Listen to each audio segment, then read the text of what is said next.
Transportation. Transportation में क्या है मीनिंग ऑफ ट्रांसपोर्टेशन? ट्रांसपोर्टेशन का मीनिंग एज लाइक ट्रांसपोर्ट की तरह ही है। ट्रांसपोर्ट का मतलब क्या होता है? किसी चीज का एक जगह से दूसरी जगह तक ट्रांसपोर्ट होना। ठीक है, जैसे कि कोई भी गाड़ी एक जगह से दूसरी जगह तक क्या करती है? ट्रांसपोर्ट होती है।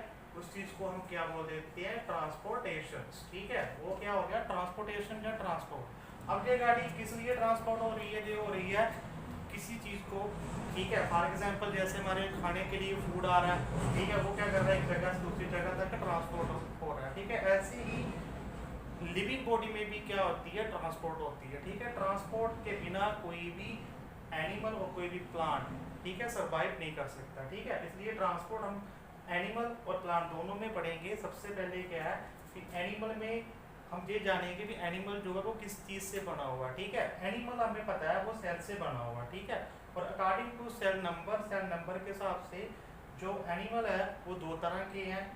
ठीक है, एक तो है वो यूनिसेलुलर और दूसरा क्या है? Multi cellular. ठीक है, यूनिसेलुलर जैसे कि बैक्टीरिया हो गया, अमीबा हो गया। ठीक है, इनमें ट्रांसपोर्ट कैसे होती है? ठीक है, जब भी कोई फूड पार्टिकल सेल में एंटर होता है और ये साइटोप्लाज्म के द्वारा और जहाँ बॉडी के ही फ्लूइड के द्वारा, मतलब सेल के फ्लूइड के द्वारा ही ये ट्रांसपोर्ट करते हैं। ठीक है, ये तो सिंपल वे है। But on the other hand जैसे कि मल्टी सेलुलर हमें पता ही है। मल्टी सेलुलर जैसे क्या? जो बहुत सारे नंबर ऑफ सेल से बने हुए हैं। ठीक है, जैसे कि इंसेक्ट हो गया, ठीक है, एनिमल्स हो गए और ह्यूमन हो गया एटसेट्रा। ठीक है, पर हमारा जो टॉपिक है वो सारा ह्यूमन के बेस पे ही है, इसलिए हम ह्यूमन के बारे ही ज़्यादा फोकस करेंगे। ठीक है, सर्कुलेटरी सिस्टम है, इसको हमने दो पार्ट में डिवाइडेड किया है। ठीक है, फर्स्ट जो पार्ट है उसको हम बोलते हैं ब्लड वेसिकुलर सिस्टम और जो दूसरा पार्ट है वो क्या है? Lymphatic system. ठीक है, सबसे पहले मैं बताता हूँ कि ब्लड वेसिकुलर सिस्टम क्या है। ब्लड वेसिकुलर सिस्टम को हम ब्लड सर्कुलेटरी सिस्टम भी बोल देते हैं। ठीक है, ओके। और ब्लड वेसिकुलर सिस्टम के जो कंपोनेंट है वो इसके 3 कंपोनेंट है जो हम पढ़ेंगे। ठीक है, कौन कौन से कंपोनेंट है? फर्स्ट है ब्लड। ठीक है, ब्लड के बारे में पढ़ेंगे। दूसरा है क्या? ब्लड वेसल्स, उसके बारे में पढ़ेंगे। और तीसरा है क्या? हार्ट। ठीक है, ओके। उसके अलावा अदर क्या है कि लिम्फेटिक जो सिस्टम है ये भी 5 तरह के कंपोनेंट से बना हुआ है। सबसे पहले क्या है? लिम्फ। ठीक है, दूसरा कंपोनेंट क्या है? Lymphatic ducts. और तीसरा कंपोनेंट क्या है? Lymphatic nodes. और चौथा कंपोनेंट क्या है? Lymphatic vessels. और फिफ्थ क्या है? Lymphatic capillaries. ठीक है, ये इसके 5 कंपोनेंट, इसके बारे में हम पढ़ेंगे। ठीक है, सबसे पहले हम पढ़ेंगे ब्लड के बारे में।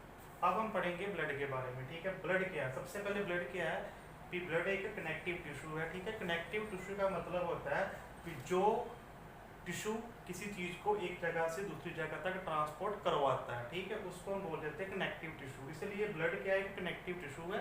ओके, दूसरा नंबर क्या है कि ये वाटर से स्लाइटली हैवी है। ठीक है, मतलब वाटर से थोड़ा सा हैवियर है। ओके, तीसरा इसकी पीएच कितनी है? 7.4। ओके, और फोर्थ हम जानते ही हैं कि ब्लड का जो टेस्ट होता है वो क्या होता है? थोड़ा सा साल्टी होता है। ठीक है, साल्टी क्या होता है? Due to presence of salt. ठीक है, साल्ट के कारण ही इसका जो टेस्ट है वो क्या है? साल्टी है। ठीक है, और एक हेल्थी पर्सन में, ठीक है, ब्लड 5.5 से लेके 6 लीटर तक होता है। ठीक है, ये हो गया ब्लड के थोड़े से इंपॉर्टेंट फंक्शंस। ठीक है, सॉरी, हाँ। उसके बाद क्या है? Composition of blood. ठीक है, ब्लड की कंपोजिशन क्या है? ब्लड जो है वो 2 तरह के कंपोनेंट से बना हुआ है। सबसे पहला जो कंपोनेंट है वो क्या है? प्लाज्मा। और दूसरा कंपोनेंट क्या है? Blood cells.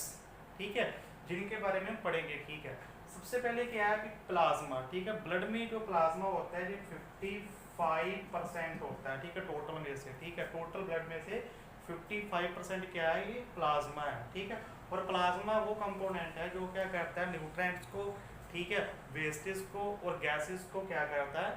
एक जगह से दूसरी जगह तक ट्रांसपोर्ट करता है। ठीक है, अब हम पढ़ेंगे प्लाज्मा के बारे में। ठीक है, प्लाज्मा क्या है? एक येलो कलर का फ्लूइड है।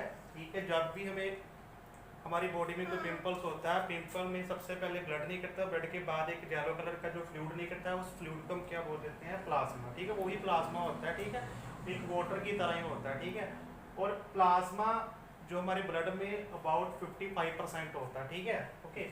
उसके बाद हम पढ़ेंगे कि प्लाज्मा की कंपोजिशन। ठीक है, प्लाज्मा की कंपोजिशन में सबसे पहले क्या आता है? वाटर।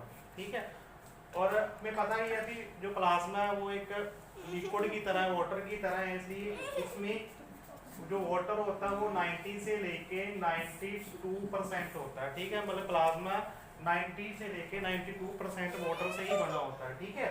और इसके अलावा अदर कंपोनेंट क्या है, जैसे कि ऑर्गेनिक कंपोनेंट, ठीक है। और ऑर्गेनिक कंपोनेंट में क्या क्या आता है, ग्लूकोज होता है, इसमें अमाइनो एसिड्स होते हैं, ठीक है, विटामिन होते हैं, ठीक है, और हार्मोन्स वगैरह भी इसमें होते हैं, ठीक है। ये सारे ऑर्गेनिक कंपोनेंट प्लाज्मा में प्रेजेंट होते हैं, ठीक है। उसके बाद हम पढ़ेंगे प्रोटीन, ठीक है। प्लाज्मा में अबाउट 8% क्या होता है, प्रोटीन होता है, ठीक है। जैसे कि फिब्रोजन हो गया, अल्बुमिन हो गया, ठीक है। ये वाले जो प्रोटीन है सभी किसमें प्रेजेंट होते हैं, प्लाज्मा में भी प्रेजेंट होते हैं, ठीक है। इसके अलावा फोर्थ क्या है इसका कंपोनेंट, इनऑर्गेनिक साल्ट, ठीक है। प्लाज्मा में इनऑर्गेनिक साल्ट होता है, जैसे कि बाइकार्बोनेट आयंस होते हैं, ठीक है, कैल्शियम होता है, क्लोराइड्स होते हैं, ठीक है, सोडियम वगैरह, ये सारे इसमें इनऑर्गेनिक साल्ट होते हैं, ठीक है, जो क्या करते हैं पीएच को मेंटेन करते हैं, ठीक है। इसके अलावा इसमें बेस्ड भी होता है, ठीक है, बेस्ड जैसे कि यूरिया है, अमाइनो एसिड्स है, ठीक है। ये सारे जो बेस्टेज भी किसमें प्रेजेंट होते हैं, प्लाज्मा में ही प्रेजेंट होते हैं, ठीक है। और प्लाज्मा एक